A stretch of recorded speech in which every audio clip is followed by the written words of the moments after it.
This is Scott the Fix-It Guy. Our goal with our videos is to empower you to be able to do the repairs on your own and save a whole lot of money and also get that great feeling of having fixed it by yourself. Today we have an Affinity front-loading washing machine with the E20 error, which just talks about it not being able to drain well, and it's pretty easy to correct the problem. Just have to do a little bit of disassembly. This washing machine has a dryer on top, so I turned off the gas, I unplugged it, and now I'm disconnecting the gas going into the dryer by turning the compression fitting lefty-loosey to get it off. Again, make sure you've turned off the gas. And now I've put the dryer onto a cart. You could use like your recycling bin too. And then I'm wheeling it out of the way because it's kind of a tight quarters. So I have to get the top panel off and then the front panel to clear the drain problem. So I disconnected the two screws behind the washing machine that are holding on the top panel, two Phillips head screws where my hand is. I'm pulling the machine out so I can get better access. Looks pretty bad back there, pretty full of dryer lint.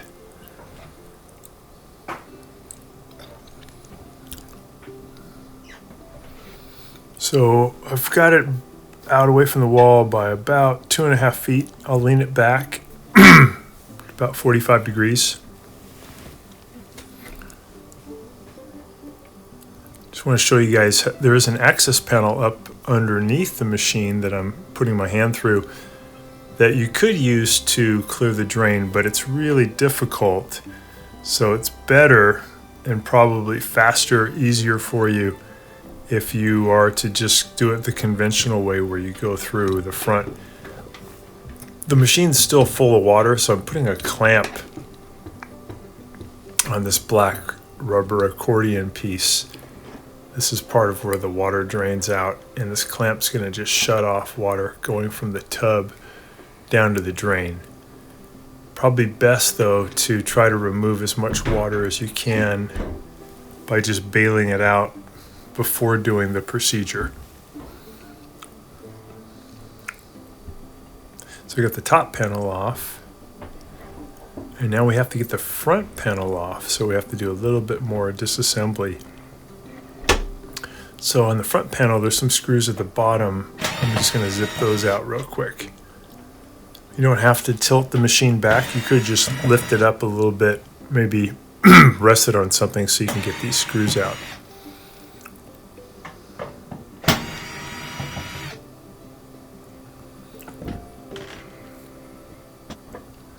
All right, pulling out the detergent drawer, I'm going to push down on this little tab, get that out of there.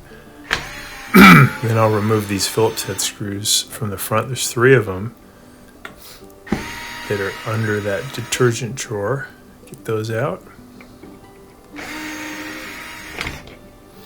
then there's a couple of Phillips head screws on the top we have to take out.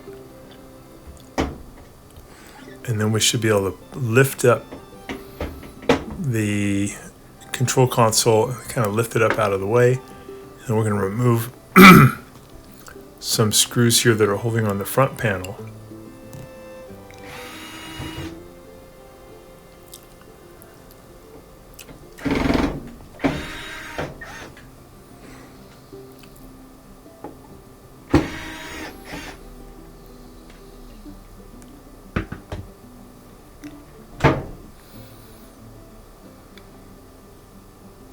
So still a lot of water in there, and it would be better if you can just ladle or use a cup to get out as much of that water as you can. I'm going to take off the front part of the door boot by prying up on the spring clamp. Get that out of the way. I'm going to peel off the seal. Maybe I'll bail a little bit more water out of there first.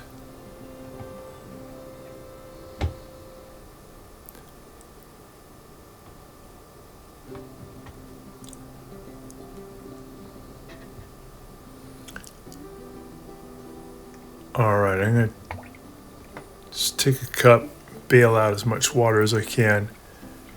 And then I'm going to take out the 2 Phillips head screws that are holding on the door lock. There's one there, one there. And so the door lock is loose.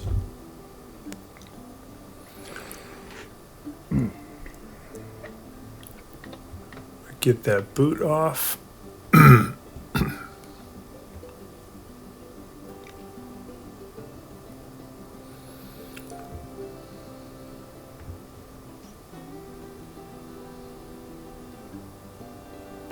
Take out that last screw, and then I'll need to lift up on the front panel slightly on each corner, and I can pull the front panel off.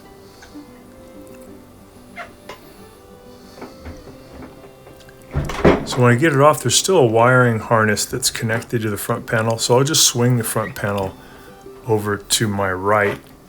I can leave that wiring harness on. This is going to allow me to get to the spring clamp right here that I can take off. Make sure though that you have either a clamp up above or you've gotten all the water out, because when you take this one off, there's going to be a lot of water that's going to pour out. So you either want it to be clamped so the water can't flow out, or you want to have removed as much water as possible and have some towels ready.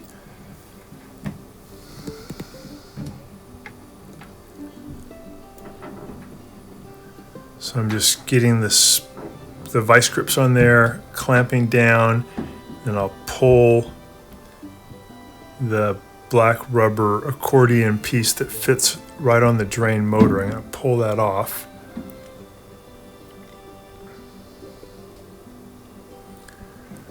And then I can get out the plastic coin trap that is inside of this black rubber piece. And that is where all the clog is. It just gets full of junk over the years. And eventually the water won't even drain. So I'm just pushing that thing out, that coin trap, by pushing in from behind the rubber boot or the rubber drain piece. I'm going to grab this thing with a pair of pliers. Even vice grips would be better. I'm going to get a good secure grip, and then I'm going to pull and twist, and it doesn't want to come out of there easy, so take your time, and you're going to pull back on the rubber boot as you pull and twist on the coin trap. You want to get that thing out of there. There we go.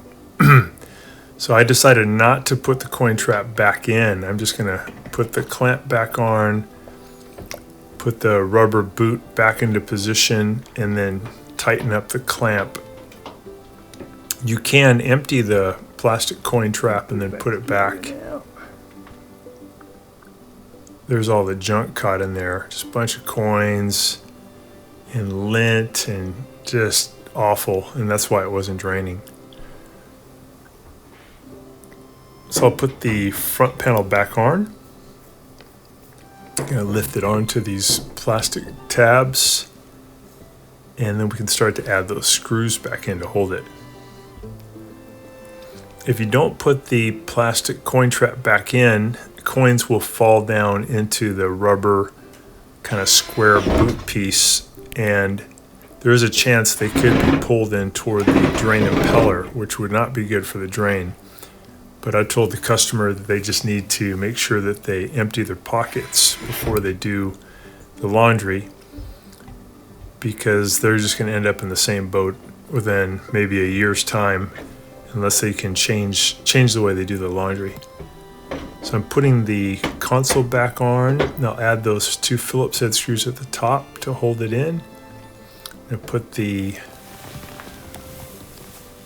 door boot back on the front, and just get it up over the lip, the metal lip, just about 1 inch at a time.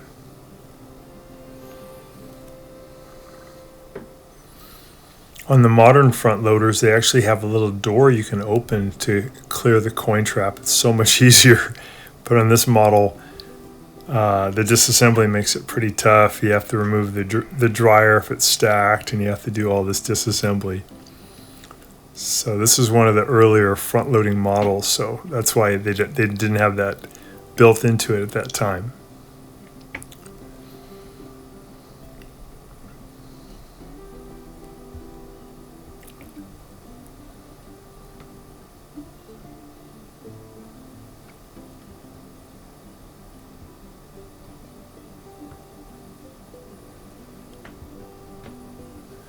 So just be aware when you pull that drain apart, you probably will get a lot of water coming out. So it's good to have some towels ready. I'm putting the spring clamp back on, and I'm going to push down and get the spring down at the 6 o'clock position using my thumbs. I'm going to push it over that rubber lip, and that's going to hold on the front of the door boot. All right, that's good. Close that. I already put the door lock back into position and added the 2 Phillips head screws to hold it. I put the screws back in under the detergent drawer. I put the detergent drawer back in. I put the lid, the top panel back on, and then I'm going to push from behind to get it to lock into place. I'll add the 2 little Phillips head screws to hold it.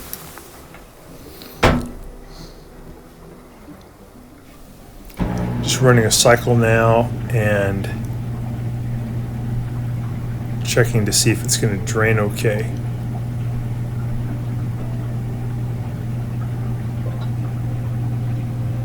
So it's draining really well, really fast, and no longer has an obstruction.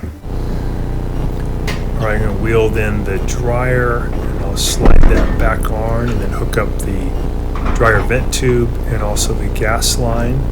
Turn the gas back on, get everything plugged back in, and we're done. So thanks so much for watching. I hope this helps you with your Affinity also.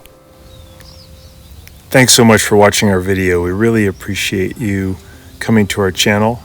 Please subscribe when you get a chance by pressing the subscribe button and also the bell button so we can send you notifications of any new videos that come along.